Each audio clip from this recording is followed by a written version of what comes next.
ओम श्री परमात्मने नमः। ओम श्री कृष्णाभ्याम नमः। श्रीमद् भगवत गीता में आज 9वां अध्याय, जिसको कि राज विद्या राजगुह्य योग अर्थात राज विद्या राजगुह्य योग।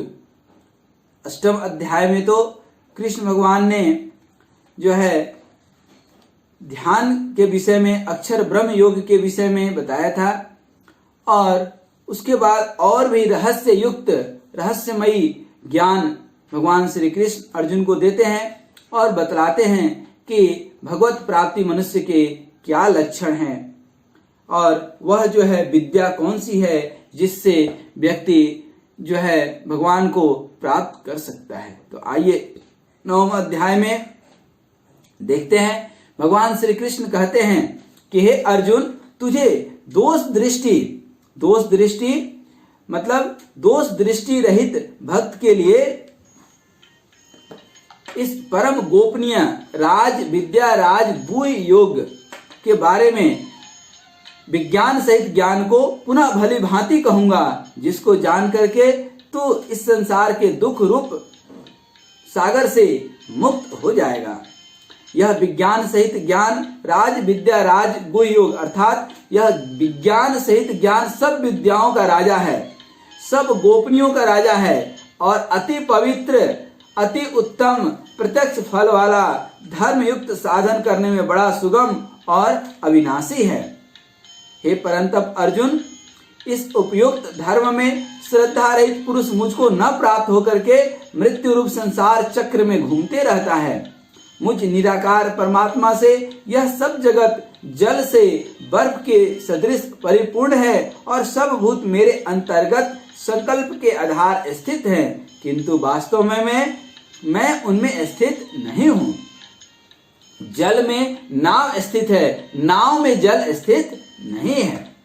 वे सब भूत मुझ में स्थित नहीं है, किंतु मेरी ईश्वरीय योग शक्ति को देख कि भूतों को धारण पोषण करने वाला और भूतों की उत्पन्न करने वाला भी मेरा आत्मा वास्तव में भूतों में स्थित नहीं है। जैसे आकाश से उत्पन्न सर्वत्र विचरने वाला महान वायु सदा आकाश में ही स्थित है, वैसे ही मेरे संकल्प के द्वारा उत्पन्न होने से संपूर्ण भूत मुझ में स्थित हैं, ऐसा जान।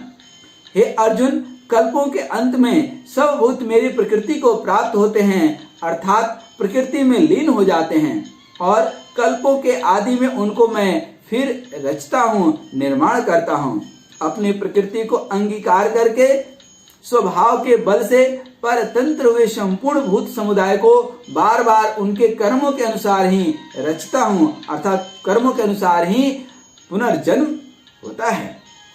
हे अर्जुन, उन कर्मों में आसक्ति रहित और उदासीन के सदृश स्थित मुझ परमात्मा को वे कर्म नहीं बांधते। उदासीन के सदृश का मतलब क्या है कि जिसके संपूर्ण काज कर्तृत्व भाव के बिना अपने आप सत्ता मात्र से ही होते हैं, उसका नाम ही उदासीन है। हे अर्जुन, मुझ अधिष्ठाता के सकाश से प्रकृति चराचर सहित एवं सर्व जगत को रचती है। इस हेतु से ही यह संसार चक्र घूम रहा है। मेरे परम भाव को न जानने वाले मूढ़ मनुष्य शरीर धारण करने वाले मुझ संपूर्ण भूतों के महान ईश्वर को तुच्छ समझते हैं, अर्थात अपनी योग माया से संसार के उद्धार के लिए मनुष्य रूप में विचरते हुए मुझ परमेश्वर को साधारण मनुष्य समझते हैं। वे व्यर्थ अर्थात जो मनुष्य ऐसा समझते हैं वे व्यर्थ आशा, व्यर्थ कर्म और व्यर्थ ज्ञान वाले विक्षिप्त चित्त अज्ञानी जन राक्षसी, आसुरी और मोहिनी प्रकृति को ही धारण किए रहते हैं। परंतु हे कुंती पुत्र, दैवी प्रकृति के आश्रित महात्मा जन मुझको सब भूतों का सनातन कारण और नाश रहित अक्षर स्वरूप जान करके अनन्य मन से युक्त होकर के निरंतर भजते हैं। वे दृढ़ निश्चय वाले भक्तजन निरंतर मेरे नाम और गुणों का कीर्तन करते हुए तथा मेरी प्राप्ति के लिए यत्न करते हुए और मुझको बार बार प्रणाम करते हुए सदा मेरे ध्यान में युक्त होकर के अनन्य प्रेम से मेरी उपासना करते हैं। दूसरे ज्ञान योगी मुझ निर्गुण निराकार ब्रह्म का ज्ञान यज्ञ के द्वारा अभिन्न भाव से पूजन करते हुए भी मेरी उपासना करते हैं, और दूसरे मनुष्य बहुत प्रकार से स्थित मुझ विराट स्वरूप परमेश्वर की पृथक भाव से उपासना करते हैं। क्रतु मैं हूँ, यज्ञ मैं हूँ, स्वधा मैं हूँ, औषधि मैं हूँ, मंत्र मैं हूँ, घृत मैं हूँ, अग्नि मैं हूँ और हवन रूप क्रिया भी मैं हूँ, अर्थात वह परमपिता परमात्मा ही वह सब कुछ है। इस संपूर्ण जगत का धाता अर्थात धारण करने वाला और कर्मों के फल को देने वाला पिता माता पितामह जानने योग्य पवित्र ओमकार तथा ऋग्वेद सामवेद यजुर्वेद भी मैं ही हूँ। प्राप्त होने योग्य परम धाम भरण पोषण करने वाला सबका स्वामी शुभ अशुभ का जो है फल देने वाला शुभ अशुभ को देखने वाला सबका वास स्थान शरण लेने योग्य प्रत्युपकार न चाहकर हित करने वाला सबकी उत्पत्ति प्रलय का हेतु स्थिति का आधार निधान और अविनाशी कारण भी मैं ही हूँ। मैं ही सूर्य रूप से तपता हूँ, वर्षा का आकर्षण करता हूँ और उसे बरसाता हूँ।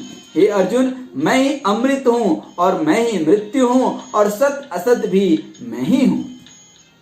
तीनों वेदों में विधान किए हुए सकाम कर्मों को करने वाले सोम रस को पीने वाले पाप रहित पुरुष मुझको यज्ञों के द्वारा पूज करके स्वर्ग की प्राप्ति चाहते हैं, अर्थात यहाँ स्वर्ग की प्राप्ति के प्रतिबंधक देव ऋण रूप पाप से पवित्र होना समझना चाहिए।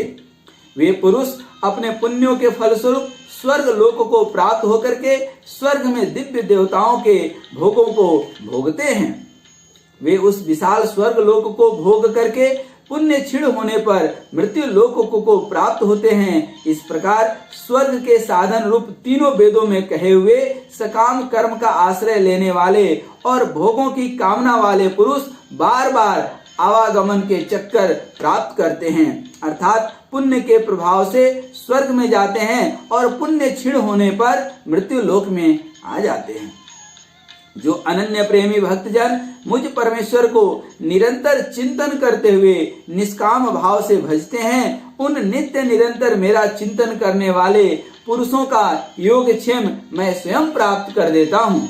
हे अर्जुन, यद्यपि श्रद्धा से युक्त जो सकाम भक्त दूसरे देवताओं को पूजते हैं वे भी मुझको ही पूजते हैं, किंतु वह उनका पूजन अविधि पूर्वक अर्थात अज्ञान पूर्वक है, क्योंकि संपूर्ण यज्ञों का भोक्ता और स्वामी भी मैं ही हूँ, परंतु वे मुझ परमेश्वर को तत्व से नहीं जानते हैं, इसी से पुनः मृत्यु लोक में गिरते हैं, अर्थात पुनर्जन्म को प्राप्त होते हैं।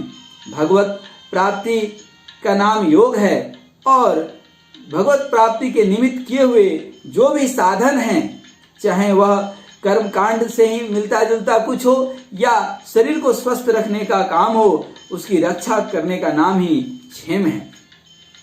देवताओं को पूजने वाले देवताओं को प्राप्त होते हैं, पितरों को पूजने वाले पितरों को प्राप्त होते हैं, भूतों को पूजने वाले भूतों को प्राप्त होते हैं, और मेरा पूजन करने वाला भक्त मुझको ही प्राप्त होता है, इसलिए मेरे भक्तों का पुनर्जन्म नहीं होता है। जो कोई भक्त मेरे लिए प्रेम से पत्र पुष्प फल जल आदि अर्पण करता है, उस शुद्ध बुद्धि निष्काम प्रेमी भक्त का प्रेम पूर्वक अर्पण किया हुआ वह पत्र पुष्प आदि मैं सगुण रूप से प्रकट होकर के प्रीति सहित खाता हूँ। हे अर्जुन, तू जो कर्म करता है, जो खाता है, जो हवन करता है, जो दान देता है और जो तप करता है, वह सब मेरे को अर्पण कर। इस प्रकार जिसमें समस्त कर्म मुझ भगवान के अर्पण होते हैं, ऐसे संन्यास योग से युक्त चित्त वाला तो शुभ और अशुभ फल रूप कर्म बंधन से मुक्त हो जाएगा और उनसे मुक्त होकर के मुझको ही प्राप्त होगा। मैं सब भूतों में समभाव से व्यापक हूँ, न कोई मेरा प्रिय है न कोई मेरा अप्रिय है, परंतु जो भक्त मुझको प्रेम से भजते हैं वे मुझ में हैं और मैं उनमें प्रत्यक्ष प्रकट हूँ। जैसे सूक्ष्म रूप से सब जगह व्यापक हुआ भी अग्नि सिर्फ साधनों के द्वारा ही प्रकट होता है, प्रत्यक्ष होता है, वैसे ही सब जगह स्थित हुआ परमेश्वर भक्ति से भजने वाले के ही अंतःकरण में प्रत्यक्ष रूप से प्रकट होता है। यदि कोई अतिशय दुराचारी भी अनन्य भाव से मेरा भक्त होकर के मुझको भजता है तो वह भी साधु ही मानने योग्य है, क्योंकि वह यथार्थ निश्चय वाला है, अर्थात उसने भली भांति निश्चय कर लिया है कि परमेश्वर के भजन के समान अन्य कुछ भी नहीं है इस संसार में। वह शीघ्र ही धर्मात्मा हो जाता है और सदा रहने वाली परम शांति को प्राप्त होता है। अतः हे अर्जुन, तू निश्चय पूर्वक सत्य जान कि मेरा भक्त कभी नष्ट नहीं होता है। हे अर्जुन, स्त्री, वैश्य, शूद्र तथा पाप योनि, चंडाल आदि जो कोई भी हो, इंसान होना ही सिर्फ काफी है। वे मेरे शरण होकर के परम गति को ही प्राप्त होते हैं। फिर इसमें कहना ही क्या, जो पुण्यशील ब्राह्मण तथा राजर्षि भक्तजन मेरी शरण होकर के परम गति को प्राप्त होते हैं, इसलिए तो सुख रहित और क्षण भंगुर इस मनुष्य शरीर को प्राप्त होकर के निरंतर मेरा ही भजन कर, निरंतर मेरा ही भजन कर। कृष्ण भगवान 9वें अध्याय के अंतिम में कहते हैं कि मुझ में मन वाला हो, अर्थात मुझ में ही मन लगा, मेरा भक्त बन, मेरा पूजन करने वाला बन, मुझको प्रणाम कर, इस प्रकार आत्मा को मुझ में नियुक्त करके मेरे परायण होकर के तू मुझको ही प्राप्त होगा। हरि ओम तत्सत, हरि ओम तत्सत, हरि ओम तत्सत, हरि ओम तत्सत। जय श्री कृष्ण, जय श्री राधे, जय श्री राधे, जय श्री राधे। आज 9वें अध्याय में हम लोग सारांश देखें कि हर चीज परमपिता परमात्मा ही है। हर श्रेष्ठ चीज कुछ है तो वह परमात्मा ही है। परमात्मा की भक्ति से ही आत्मा की मुक्ति होने वाली है। जय श्री कृष्ण, जय श्री राधे, जय श्री राधे, जय श्री राधे।